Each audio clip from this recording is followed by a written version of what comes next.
Good afternoon, everyone. Welcome to today's media availability for March 1st, 2022.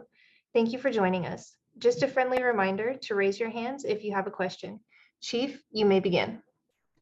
All right, good afternoon, everyone. Today was an important day as the commission did our pretext stop policy, which is a policy that articulates the manner in which we'll ask our officers to, as they go out and conduct proactive policing, some guidelines and direction as to what we expect of them. Today's policy is a reflection of the necessary balance of the role of law enforcement in preventing crime, as well as maintaining community trust that an officer's actions are fair and without bias. The policy that was adopted today demonstrates that pretext stops are valuable. They're valuable in providing for community safety. And there are instances where officers use a minor traffic violation as a reason to stop an individual to investigate a more serious crime. To be clear, traffic stops for minor equipment violations are also allowed when an officer can articulate how the violation significantly interferes or impacts traffic or public safety. Pretext stops require an officer to have additional information, not amounting to reasonable suspicion, when they conduct a traffic stop for a minor equipment violation that doesn't have an impact on public safety or traffic safety. An officer's training and experience, as well as their expertise, can be used when an officer forms that additional information. Lastly, this policy today also talked about two other matters. One is that anytime we conduct a stop, detention of an individual, whether it be a pedestrian stop or a motor vehicle stop, the duration of that stop should be limited to the original basis for the stop. We've heard complaints that officers have in the past conducted a traffic stop for a minor traffic offense, and that the duration of that stop would go on for half hour or greater. This policy just reminds officers that the expectations of any lawful detention is that it's based on the reasonable suspicion, the articulated information for the basis for the stop, and that the length of that detention is also limited by law as to how long that detention remains lawful and proper. Lastly, all of our stops, whether they be a consensual encounter or a detention for a minor traffic offense or something more serious involving DUI or suspected auto theft suspect or burglar, they need to be done in a manner that is fair, that shows impartiality, that's based on facts and information. Again, I'm proud of the work that we have before us with this approved policy, but now additional work remains, and that is articulating with training and discussions with all of our personnel from the very top of the organization through our newest member, what pretext stops, what we define those as allowable and supportive of public safety, community safety, and the rare instances in which we believe that the wholesale stopping of an individual for a minor traffic offense that doesn't have an impact on public safety, how those are now prohibited. I look forward to the coming days of working with our rank and file, our supervisors, our command officers, as well as with our labor representatives. I've seen their concerns, and I share with them that any type of pretext stop policy that would stop proactive policing in Los Angeles is wrong, and it undermines public safety. I don't believe that's the case. I think that the policy that's been adopted here today supports public safety and will allow officers to remain proactive, to remain patrolling in areas and identifying those responsible for crime in our communities and ensure the public safety of everyone involved. So with that, I'll conclude my remarks and take any questions or comments on this or other matters. Thank you very much, sir. Our first question will come from Chelsea Edwards. Good afternoon, Chief. Can you address concerns that this update in policy is going to stop police from identifying certain potential criminal activity? Yeah, I don't think, Tracy, yes, I don't believe that this updated policy is going to stop us from going out and doing police work that identifies those responsible for crime in our neighborhoods and our communities. In fact, I believe it does quite the opposite. I think it defines the circumstances and our expectations of how officers will go out and remain proactive, that as they conduct stops, pretext stops for a minor traffic offense, but the real reason they're conducting a stop is they have added information about how the person may be involved in other more serious matters, what we're asking to do is to simply identify that on their body worn video, and just to articulate that person. They may see an individual driving down the road, perhaps straddling a lane, or they made a right turn in a quiet residential street, but they didn't come to a full stop at the stop sign. Those facts and circumstances, while they may not pose a serious risk to traffic safety, in reality, the officer may have suspicions based on the time of day and the characteristics of what I've just described, is that the person may be driving under the influence. So they conduct a stop on the lawful basis of those minor equipment and traffic violations, but for the purposes of investigating further whether the person is DUI. More than 1,200 people die each year in the state of California in drunk driving. So it's critically important that our traffic officers, as well as our patrol officers, have the ability to stop motorists for minor offenses that may lead them to identify the person is actually driving under the influence and posing a serious risk to others. There's countless other circumstances where, again, a minor or seemingly or minor infraction or low-level equipment violation, the officer possesses additional information based on crime trends, information in that particular neighborhood, as well as their own knowledge and experience, that they want to initiate a stop. This policy allows for that and supports it. And I look forward to explaining and providing those details in the coming days with not only our command and staff officers, but our field training officers, our supervisors, and the entire organization. Our next question will. Chief, can you touch on why this? Christopher. I'll take the follow-up and then we'll go to the next one. Go ahead. Thank you. Sorry, Chief. Can you just address why this change was brought about in the first place? Yes, this was a result of a number of reports involving the manner of stops by LAPD and the number of those stops and what appears to be a disparate and disproportionate impact on particularly communities of color. So the underlying concern is that officers' conduct of conducting those stops are doing so without justification or beyond a minor traffic equipment violation, and really are impacting and undermining the community's trust that we're going about our work in a fair and impartial manner, so that we're people who are out and about in our communities are looking at our conduct and saying, it seems to me like you're stopping communities of color, members of communities of color, at a far higher rate than others, and that the results of those stops aren't identifying people involved in criminal conduct. So part of the reason for this was to clarify that there is under these circumstances, the use of a pretext stop is legitimate and is appropriate. The other thing that this policy allows us to do is previously we were unable to identify out of all the stops that were conducted by our people, those instances that were minor traffic or minor equipment violation, and those instances that were actually a stop on the basis of that violation for a more serious matter, on a pretext. We're making changes today that will allow us to capture that data so that we can better understand the traffic and the vehicle stops that are being conducted by our people, and ensure that they're focusing their energies on most successful and productive activities of patrolling our streets and identifying those responsible for crime.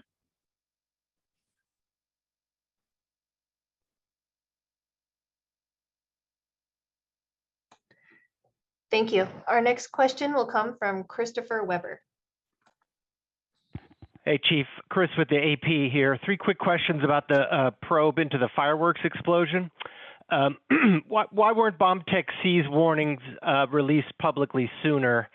And will disciplinary action be taken against those who ignored the warnings? And also, why weren't the tech's warnings made public in reports that were released months ago? So let me start with the last one. This is in addition to being a top to bottom review of how that circumstance and how that accident occurred, was also a top to bottom review of the culture, supervision, training, all aspects of that entire bomb squad. There was an ATF investigation as well as the department's own investigation, including a complaint investigation. Complaint investigations that include information from individual officer accounts generally are protected from disclosure, or I'm preempted from disclosing it at certain levels. By the decision by the Inspector General to release that information about that bomb tech, eventually that information would come from me as well, except that the complaint investigation that stems from the officer's decisions, that's just now coming to a conclusion.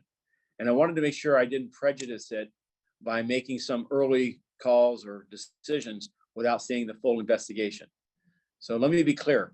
The work of that day, the men and women that were there, the accident that came from that caused us a great deal of concern.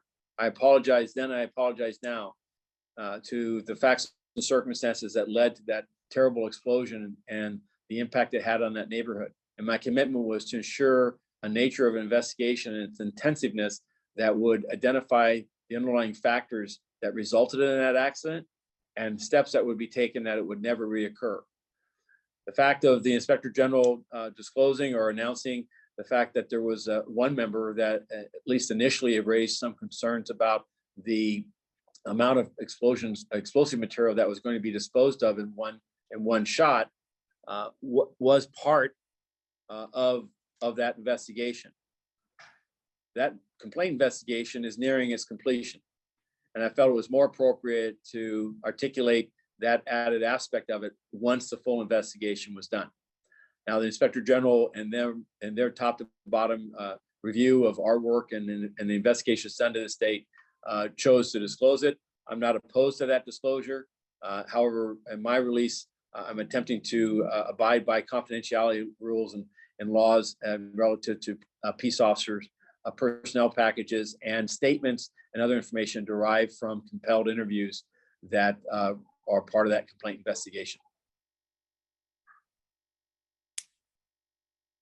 Thanks. Our next question will come from Steve Gregory.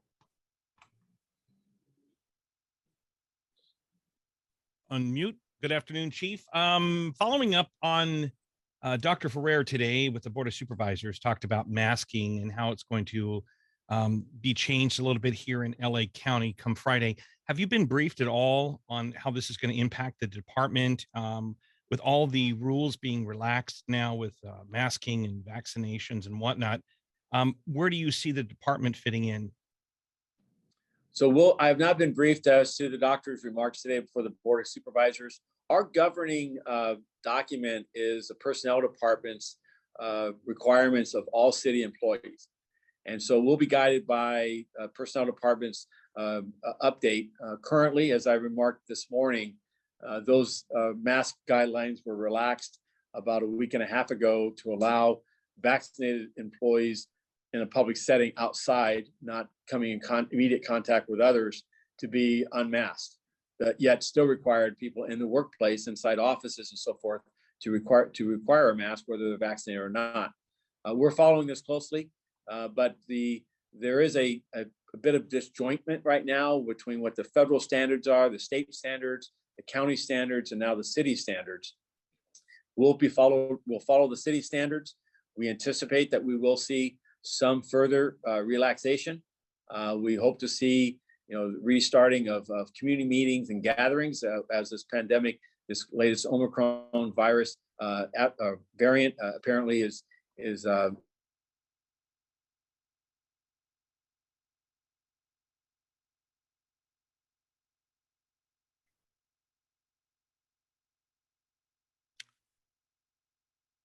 Chief, you're breaking up there. our person will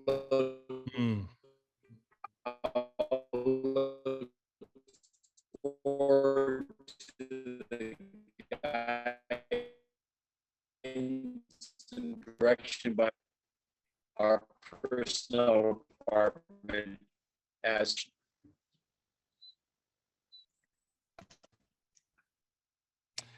Well, Chief, I'm sure what you said was very important, but I couldn't hear it.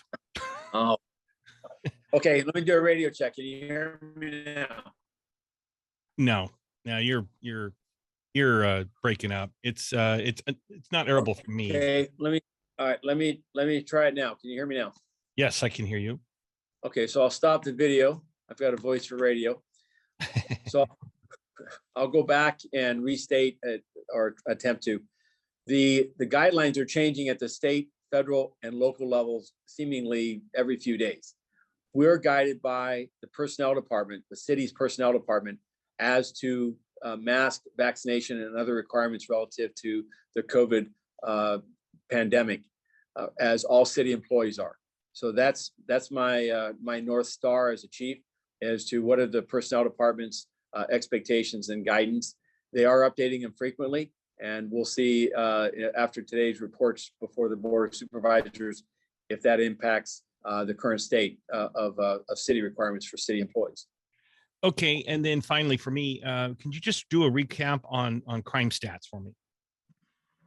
Yes. So year to date, we have seen a reduction in the number of homicides that we've had compared to last year, but yet we're still higher than we were 2 years ago. So right now we've had 54 homicides year to date versus 65 last year. The reduction has been both in those involved in gang violence as well as persons experiencing homelessness. We still have a 17% increase over a 2-year period. We have seen fewer victims shot this year, 27 to be specific. That's just over a 10% reduction compared to last year.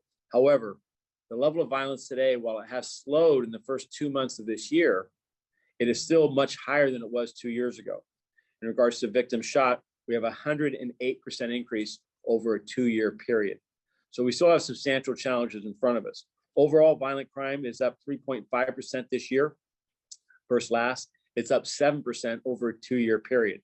A particular concern and violent crime, in addition to the homicide, the persistence of shooting victims, is our robberies. And we've seen an increase in our robberies, particularly with guns. So robberies involving firearms now make up 35% of our robberies. That's a substantial increase year over year. The other matters that we see increases on are burglary at a 3% increase, motor vehicle thefts at a 4%, and over a 2-year period, motor vehicle thefts are up more than 47%. So our challenges show before us to identify the chronic offenders, to identify those that are out prowling about our streets and committing both violent crime as well as these property crimes. I'm proud of our work. We have shifted resources to focus on the violence, and we are solving cases and making arrests for those responsible for the underlying violence. I'm also critically important that communities continue to work with us and providing tips and leads as to people who may be responsible for this violence, as well as staying engaged with us to strengthen their ability to prevent crime, to deter those from whether it be low-level property thefts, but also deter other acts of crime that's occurring across our city. Okay, Chief. And do you have hate crime stats? Yes, hate crime stats for the year. Give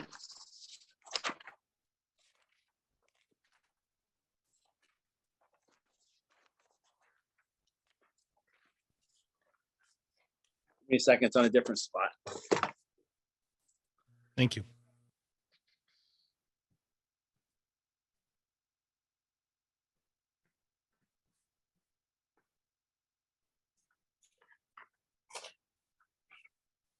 So as of this morning,